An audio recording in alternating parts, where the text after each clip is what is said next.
Hi, it's Nancy Joy, and I'm back. I'm back today not necessarily with the reflections, but with some perspective on what's coming up, what's been in 2008, and of course it's almost New Year's, so it's that time to look at what might be coming up in 2009. And I want to share my perspective and my heart with you on this. I did some thinking about it. You know, it's the time in this kind of spiritual community when predictions are made, or oh, what's going to happen, what is happening with everything. And I feel I have a little different point of view. And as a New Year's message, I wanted to share that with you today. So let's take a look. You know, everyone's wondering what's going to happen in 2009. This is the time of year that we think about those things, and we wonder, and we review what happened to us in 2008. Maybe a little past, but you know, mostly we look at what this year was like for us and what it was like for our friends, and then we look at our hopes, our dreams, and our fears of what's going to happen in 2009. And as I did that personally, taken an inventory, 2008 for me was really a good year. It was a year where I went deeper into myself. The things that came up for me weren't the drastic outside, financial things I've been dealing with, or relationship things, family things, friendship things out here. They were deep within me. And it was partly an introspective year, but also a year where I felt I came into a new center for myself and for my being. And then as I began to look at 2009, and you know, to me, as I read everything that's coming through from everybody about this, it's either pie in the sky, that we've made it, we've made the shift, things are going to change, we're going to be protected, which is great. And the other side is the economy is falling apart. To not realize we're being manipulated and controlled is to put your head in the sand. Look at all that's happened, the wars, the earthquakes, the fires, the flooding, all happening everywhere all at once. It's, you know, kind of like Revelations, in biblical time of Revelations, in a sense, in some ways. And so as I sat here and integrated all this, you know, my old thing, both things are true. It is true. It is true that we have come a long, long way. Many of us on our spiritual journey have done extensive work on understanding ourselves, our hearts, Creator, and how we all fit together, how the puzzle works. We've looked at compassion. We've looked at understanding. We've looked at our patterns and where we create as a soul things in our life that we want to change, and how then we can assist our souls in changing those things.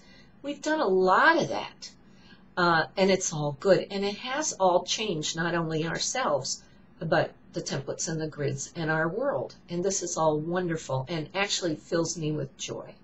The same token, I really know what's going on, in my point of view. And when you look at Revelations in the Bible, you can take it as frightening and as scary, pestilence and floods and volcanoes and the rapture, or you can understand that all these things are happening so that we have can create a new matrix, so to speak, a new vibration in which to begin to create the kind of world that we know in our hearts we want and we are creating. So here's what I think about 2009. I think each one of us is going to experience it differently, depending on where we are, what work we've done on ourselves, what resistances we have, what fears are still controlling us, what compassion beats within our heart, what level of consciousness with which we live our lives, the level of consciousness with which we live our lives. So we're each going to experience 2009 differently. To some of us, say, let's give an example. Let's say there is a drastic financial collapse in our country. Let's just say that. For some of us will cruise through it. we might be affected a little, or we might shift rapidly. We might lose things but quickly recreate. Others will be just simply devastated, have a very hard time coming back, but all that time, all the things they're wanting to shift and to work on within themselves will be present. The fears that have limited them up till this time will absolutely grip them until they shift them. So for every person, it will be very different.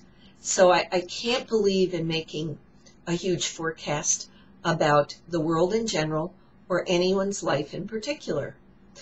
And it's like the old thing where, all the blind men touch the elephant and they each describe him differently based on where their hands are touching the elephant. Very few could have the inner vision to step back and sense the whole elephant, which blind man could do. Step back and just sense the massiveness and the structure of what's there. And that's the highest conscious way to step forward in 2009, but we're not all there yet. We're not, maybe even some partially, some more. So for my New Year's message today, what I'd like to share is breathe deeply, stay in the moment. I heard a line the other day, keep your mind, your heart, and your hands inside the box of now at all times. And don't stretch too far back in the past other than where you're needing to heal things that are painful. And don't put all your eggs in the basket of the future, because the now is where you're creating. So let's create some magic. Let's move into this time with excitement, but with a sense of what is going on.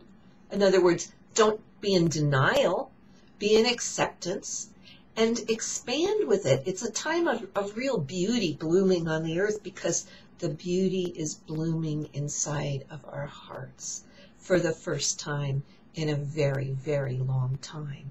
And if it took some of these so-called dark or traumatic energies to crack open those hearts, then that's what it took.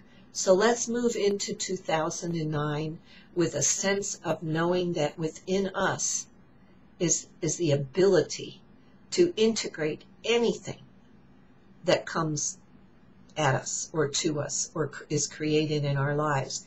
And we do that through compassion, through love, through acceptance, through understanding. So let's be present and let's be real. Let's be compassionate and let's ride ahead into 2009. Have a great holiday and a great new year, and I'll be back with reflections after the new year.